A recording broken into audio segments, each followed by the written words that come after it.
Hey, what is going on guys? RvzStealth here, and in today's video, we're going to be taking a look at the most played champions in Challenger for this patch and kind of break down like why the champions are being played in that high of an elo and why they are strong picks right now. I feel like this video could be kind of interesting. I kind of want to try this video out, see if you guys do enjoy it, because if a champion is being played at the highest level of play, and then it probably means they're a pretty strong pick right now, and that if you can play the champion to their fullest potential, then they are going to be probably one of the best champions, or the best champions that you can use to carry right now. But with that being said guys, let's get into the video. So the way I'm going to do this is I'm going to talk about the 3 most played champions for each role in the game. So I'll do like the most played champion, and then I'll kind of do like 2 honorable mentions, or 2 champions that are the 2nd and 3rd most for each role. So we're going to start off in the top lane here, and the most played top laner this patch is Riven. So I think the main reason to why Riven is favored by challenger players is because if you can play Riven to her fullest potential, she probably does have one of the best carry potentials for any top laner. She snowballs super hard. She's also really good with Courage of the Colossus right now. It's really hard to out trade a Riven in the early game if she does get that Courage proc off, and she's also got the shield from her E, so it just allows her to trade really nicely in the laning phase. And if you can just play Riven well and you can play her correctly, she's definitely a very good carry top laner. And then the 2 honorable mentions, or the 2nd and 3rd most played top laners this patch, are Nautilus and Poppy. So the main 2 reasons why these champions are being favored right now is pretty much just because they're super strong with Courage of the Colossus. Both Nautilus and Poppy also do have a built-in shield in their kit along with Riven, and combined with Courage of the Colossus, it just makes it so hard to out-trade these champions in the laning phase, and it pretty much gives you like a free lane. Nautilus and Poppy are also 2 of the strongest like mid to late game team fight top laners right now, so they're very strong picks just because they provide great utility for their team, and they can still be useful even if you don't have the best laning phase as them. You don't need to like solo kill in lane with Nautilus or Poppy to be effective, which is probably why they are favored by a lot of challenger players. So moving over to the jungle now, this one should really be no surprise here at the #1 spot, but right now it's Lee Sin. So Lee Sin, he is getting a nerf in 7.1, so his play rate might drop a little bit in Challenger. Some of the junglers might start favoring Vi more and Hecarim, but right now they are playing a lot of Lee Sin, and Lee Sin, he's one of the most he's one of the highest skill cap junglers in the game for sure. But if you can play him correctly, and if you can just use all his combos correctly, if you can pressure well in the early game, then he can be one of the best junglers for sure. His early game presence is probably one of the best for any jungler right now, just because he can invade almost any other jungler in the game. His ganking potential in the early game is really good, and because like games are usually won or lost in Challenger in the first 20 minutes, because if a game is snowballing, Challenger players know how to close out that game. They know how to end it, and that's why Lee Sin is just so strong, because he's got a great early game, and if he can snowball that early game, the chances of him winning are going to be very good. So the 2nd and 3rd most played junglers right now are Vi and Evelynn. So Vi is like one of the most played junglers right now for any elo. I honestly think that she is probably the best overall jungler that you can play right now. She's just really strong with Courage of the Colossus. She doesn't take a whole lot of skill to play. The only thing that you really have to keep in mind when playing Vi is to not go too ham on the opponents and not just dive into the backline when your team isn't even there. But it's very easy when you're playing Vi to just find that pick on the enemy AD carry or mid laner, burst them down, and just have a 5v4 for your team for the rest of the fight, and that just makes her a really strong jungle pick.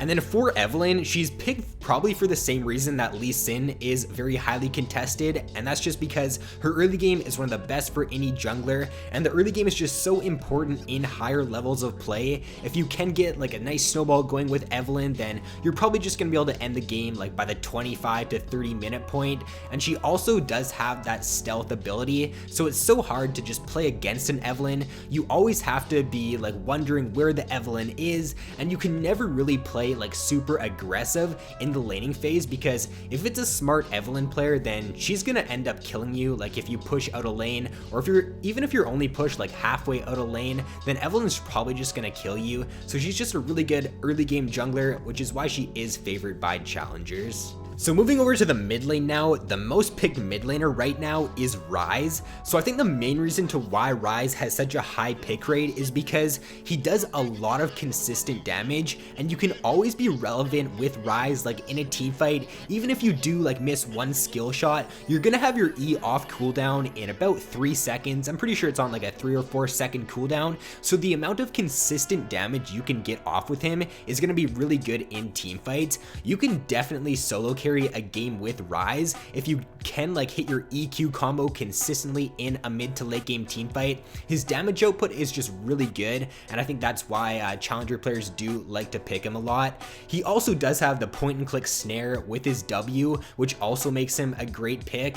It's just very easy for you to find a pick with that like in a mid or late game team fight, and you can easily burst that target down if you do end up getting like that flash W off. If you do have like a lot of items on Rhys and you flash W EQ, then you've pretty much just one-shotted a squishy target, which just makes him a very strong pick. Now the second most played mid laner right now is Syndra. So this one is also probably no surprise here. Syndra is just a really good mid lane pick if you can play her correctly. Her burst damage is some of the best for any champion in the game, or probably the best for any mid laner. She basically doesn't even have to hit a skill shot, and if she does have a few of her balls down, then her ultimate is gonna one-shot a squishy target even if she doesn't play it correctly. You can take over a game with Syndra though if you do get ahead. Like in the early game, if you get a few kills, I'm sure you guys have seen like pro players play Syndra. The way they play her once they get ahead with her is just insane. The way that they can just look for picks with their stun and just burst down targets that are caught out of position is just really good. And then the third most picked mid laner for this patch is Malzahar. So Malzahar, he's kind of similar to Rhys in the sense that he's a pretty reliant pick, and he's going to always be able to be somewhat useful in a game. He does have consistent damage, and he's always got that threat with his ultimate. I think he's a great pick right now against those dive champions like Vi or Hecarim or even Lee Sin, because if they try to dive on his AD carry in a team fight, he can just press R and they're pretty useless for a few seconds. If your team does have a few items, or if it's like an even game, then you're probably just gonna be able to burst down that champion that does try to get onto your back line. And because we are seeing quite a few immobile AD carries being played right now, like Jhin, like Twitch, Varus is being played more this patch, it just allows him to keep his teammates safe in those team fights. His kiting ability is also great with the Rylai's, so overall he's just a really good pick. And then moving over to AD carry now, the number one picked AD carry is Caitlyn. So you guys are probably seeing a trend in this video here with the most picked champions. A lot of these champions are just very safe, very reliable picks. Caitlyn, you're really not gonna lose lane as this champion ever. You also scale really well into the late game as her, and you do have the potential to have a really good early game, especially against someone like Vayne, who is a very meta pick right now. So just because Caitlyn, she can do well in almost any matchup, and because you're always going to be able to like have the potential to get to that late game Caitlyn and be able to carry really hard, she is a great pick for AD carry. The second most picked AD carry for this patch is Ezreal. So Ezreal, he actually does have a pretty low win rate in Challenger at only 46%. When you compare that to Caitlyn's 53%, it is quite a bit less, but he is favored by Challenger players because if you can play him like really well and you can constantly hit your Qs, then he can be a really strong AD carry pick. He also does have the blink with his E, which allows him to stay safer than most of the other AD carries, especially against those dive champions that are being played right now. And he is also another pretty safe laning AD carry. He's not really gonna lose lane, kind of like Caitlyn. Like, you can always do well as Ezreal in the laning phase. You can farm with your Q if you need to, and then you also do have a really good mid to late game once you do get your mirror mana stacked up. So even if you don't do too well in the early game, you usually always do have that mid to late game insurance. And then the third most picked AD carry this patch by challengers is Jhin. So Jhin, he's kind of the opposite to Caitlyn and Ezreal in the sense that he is one of the more risky AD carries, I guess, right now, or in this meta. He does have the potential to just be completely useless if the enemy team does have a pretty good comp that can just get on him in a team fight, but he does also have the potential to do really well if you can get ahead with him. His ultimate provides great pick potential. His W also provides really good pick potential, and the strong like high tier AD carries, or the AD carries that can play Jhin correctly, can definitely carry very well with him if you can hit your skill shots with him, and as long as you can position pretty well, then you can do really good with Jhin right now. And then the most picked support for this patch in Challenger is Jana. So Jana right now across all elos is pretty much stomping for support. Her synergy with items like Redemption and Locket and just all those items that work well with her heals and shields, it just makes her a great pick right now in this meta. Like I touched on earlier, we're also seeing a lot of dive champions being played, and Jana is probably the best support in the game to pick against someone like a Vi or a Hecarim or a Lee Sin, because they're really not going to be able to do too much against you as long as you do know how to play Jana correctly. If you can use your ultimate at the right time and you can use your tornado at the right time in a team fight, then those champions are really never going to get onto your back line, which makes her a great pick right now in this meta. So number 2 here for support is Karma, and Karma is here kind of for the same reason as Jana, or at least for one of the same reasons, and that's because her synergy with Redemption, with Locket, is just really good right now. She doesn't have as good of peel as someone like a Jana, obviously, but her laning phase is really strong, and that's why I think a lot of challenger players do like to pick Karma. The laning phase is definitely a lot more important in higher levels of play, and because Karma, she's got great poke with her Q, and she does have that ability to out trade in the laning phase, it does make her a great pick for the higher elos.